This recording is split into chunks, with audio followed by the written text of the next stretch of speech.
and the key isn't even so certain. You got to figure out where is that. And there are little elements from all the other movements going on, and then suddenly that baritone comes on and belts out, Freunde! And in that chorus, all the threads are brought together. Now, Dewey says, that's a moving moment, but that's not enough to analyze it. Because like all meaning, it moves beyond itself. So you ask, in that music, after the chorus, what can happen now that couldn't happen before that? In everyday life, organizational life, family life, you ask the same kind of question. After having that experience, what now can be different? How are people going to see things differently, act differently? What new possibilities are opened up in that moment?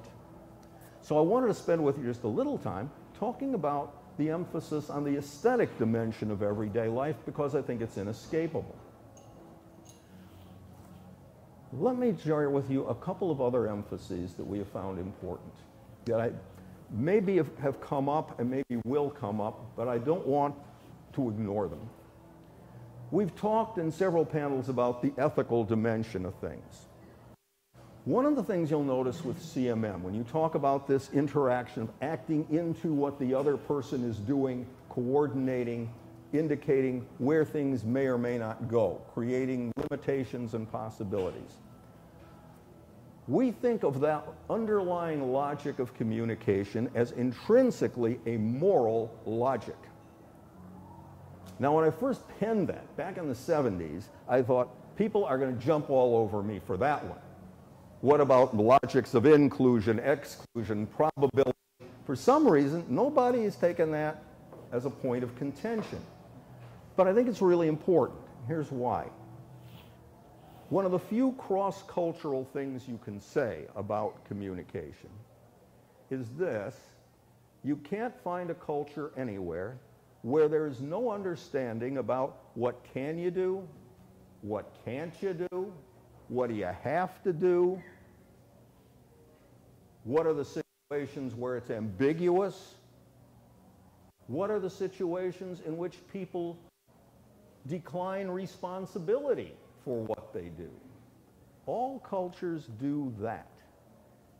Now, if you think about the congruence of stories that we bring to a situation, our understanding about what the other person has said, our anticipations of what may happen next, and then the way others respond to us, we get very interested in seeing that as a moral matter. Namely, what are the constraints we create?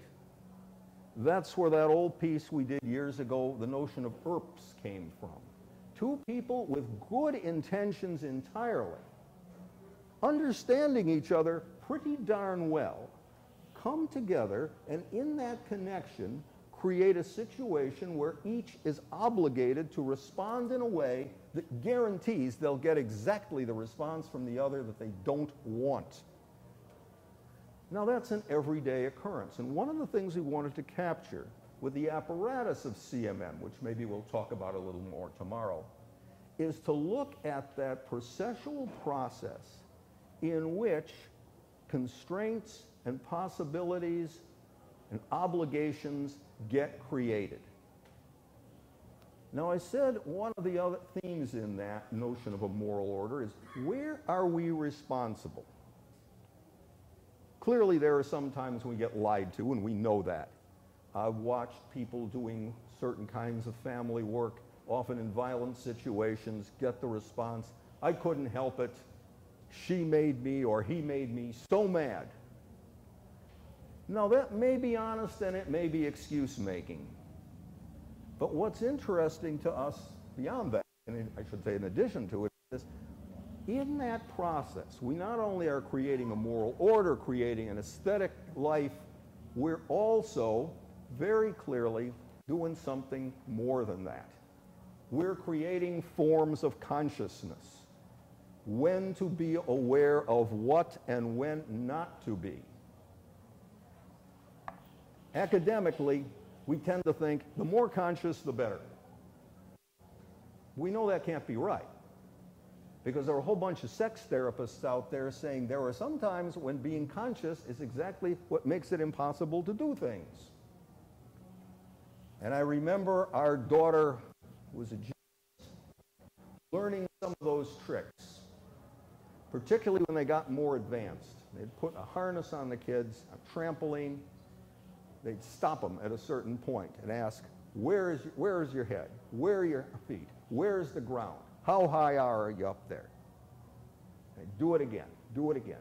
Okay, so they learn to monitor these things, and then they have to unlearn that consciousness, because if you try to reflect and monitor every bit of that, you'll never be able to perform the trick.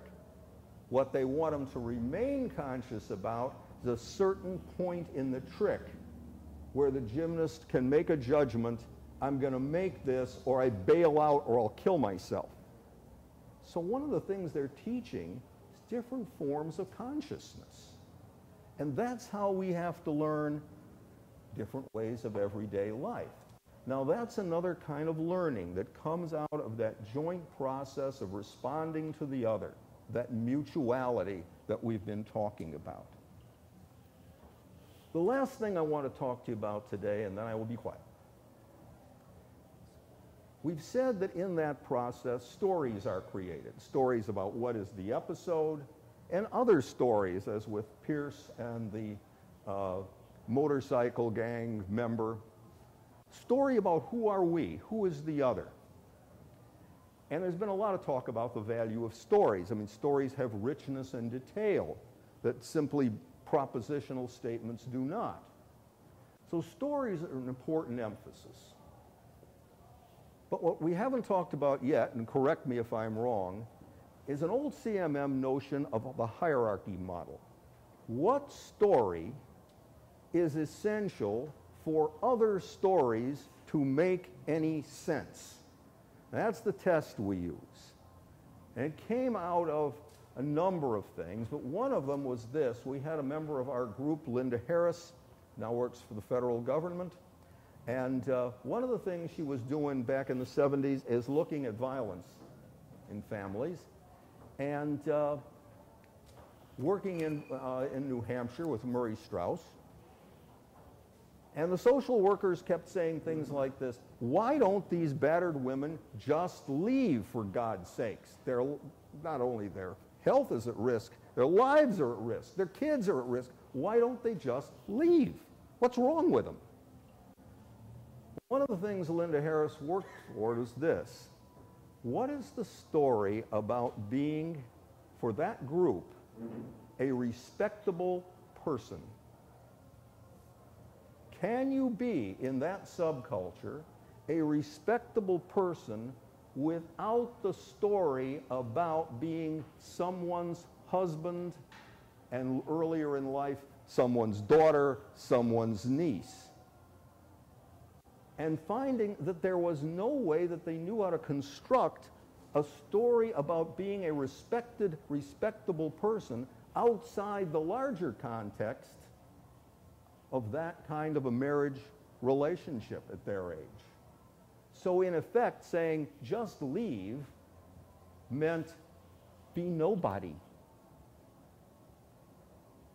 So what did it suggest? It suggested before you can expect people to leave the relationship, you got to do some work on the higher order stories about how do you construct an identity story? How do you construct a relational story?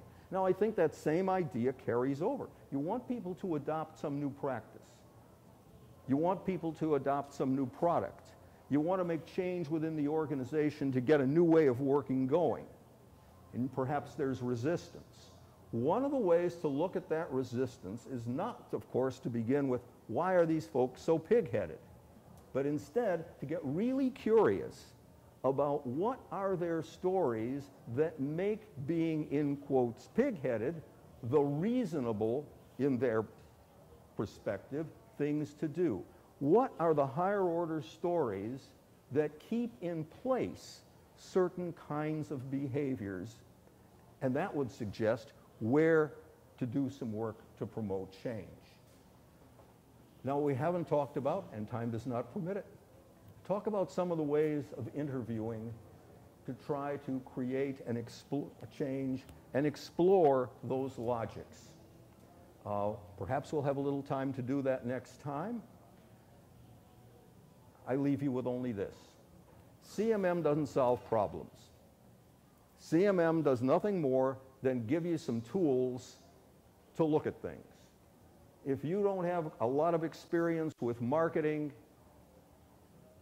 with how organizations work, CMM may give you a very different and hopefully useful perspective on that, but it will not substitute for experience on the scene. All it can do is offer you some different ways to look and some ideas about how to act into it. And for that reason, I've in some venues called CMM a herring theory. And I take the name from this old folk story that back in the 19th century in Tsarist Russia, peasants could get drafted into the Tsar's army for 20 years. And in one of these drafts was picked up this little peasant, non-violent guy, about 5'3", scared to death, the worst possible candidate for good soldier, but a battle gets going, and this little guy was so frightened that he fought like a madman. And at the end, he was chosen as one of the heroes of the battle. And the Tsar lines up, as the story goes, his heroes. And the Tsar has been drinking and celebrating, and he goes down the line and says, "What do you want? You are one of my heroes.